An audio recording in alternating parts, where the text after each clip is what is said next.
संघर्ष न्यूज, लढा बहुजनांच्या हक्कासाठी. धन्यवाद. आयुर्वेदच्या मतदारसंघातील सर्व बंधू भगिनींना मनापासून धन्यवाद. त्यांनी मी मागितलेला आशीर्वाद दिला आणि मागच्या वेळेला मला 78,000 लीड होतं, यावेळेला तो 90,000चा लीड त्यांनी दिली. एकूणच वातावरण पाहता अटीतटी होईल असं वाटलं होतं. अपक्ष उमेदवार देखील समोर होते. सगळा उमेदवार नव्हता, पण जसजसे निवडणुका जवळ येत गेल्या तसं वातावरण थोडं वेगळं होतं. काय म्हणणार एकूण? हे बघा, बाब अशी आहे की इथे समोर अशा घटना या महाराष्ट्रात सगळीकडे घडल्या,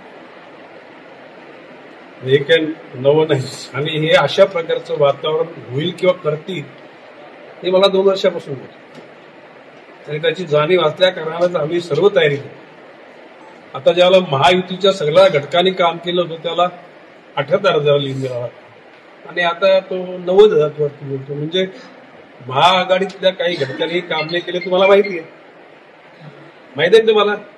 म्हणजे त्यांच्याशिवाय जनतेने एवढा कौल दिलाय की जनतेचे आमच्यावर असलेलं प्रेम आहे.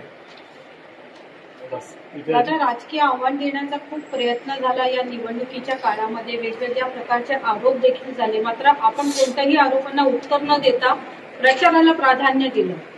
हे बघा बाब, असं मी पहिल्या दिवसापासून सांगितलं होतं की माझ्यावर प्रेम करणाऱ्या कुठल्याही कार्यकर्त्यांना हितचिंतक नाही, समोरच्या कुठल्याही उमेदवाराला अजिबात दुसरं देऊ नका. त्याने आरोप केला त्याला देऊ द्या, आरोप करू द्या.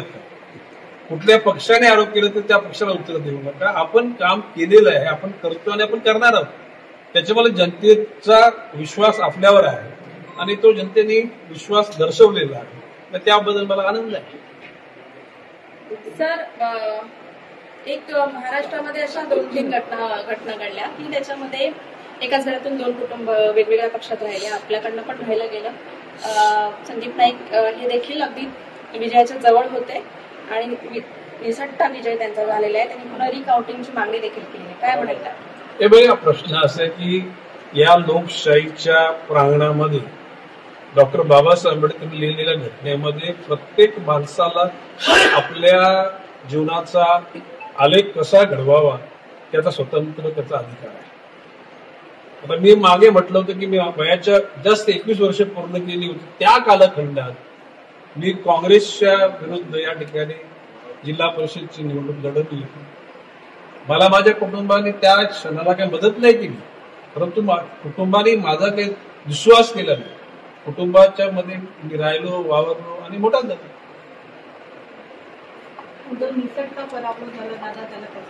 हे बघा, आता प्रश्न असा आहे की त्याने विचार करून निवडणूक लढवली होती.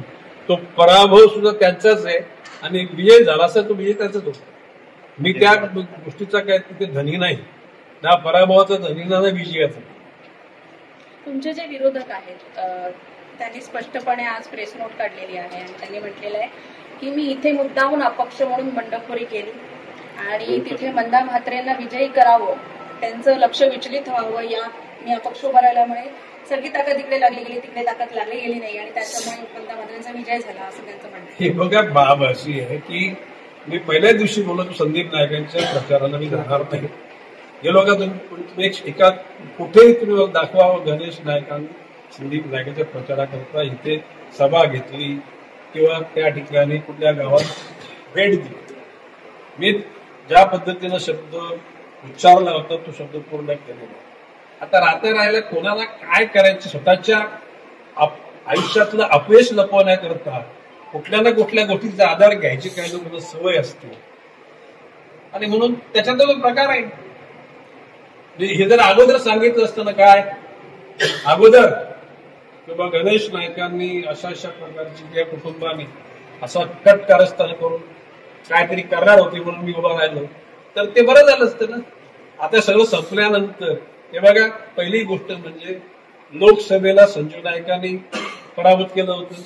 संदीप नायकांनी 2दा विधानसभा आता 3ऱ्यांदा पराभूत झाला. ओके, 4थ्यांदा. ओके, आता उद्याला भविष्यकालामध्ये राजकारणामध्ये माझा नातू संकल्प नाही की त्याच्या समोर उभा राहा आणि तो परत एकदा पराभूत व्हा ना, ही पण तयारी करा. सर, राज्यामध्ये भाजपला चांगलं यश मिळालेलं आहे. काय सांगाल त्याबद्दल? नाही, डेफिनेटली बघा, माननीय पंतप्रधान नरेंद्रजी मोदी यांनी देशाचा स्तर जगामध्ये उंचावला. आता देशाच्या सर्वच बाबतीमध्ये प्रगतीची पावलं पडत आहे. म्हणजे शेतकऱ्यांच्या करता चांगल्या योजना, विद्यार्थ्यांकरता, महिलांकरता, उद्योगाकरता रस्ते फार मोठ्या प्रमाणामध्ये वाढले, ब्रिजेस वाढले, ट्रेन वाढली, मेट्रो वाढली, ऊर्जा उत्पादनाचं एकूण प्रमाण वाढलं आणि सकारात्मक वाटचाल देशाची होत आहे. तर त्याचे परिणाम म्हणून महायुतीला यश आलेलं आहे. आणि मी आपल्याला बोललो पण होतो की महायुतीचं राज्य या राज्यामध्ये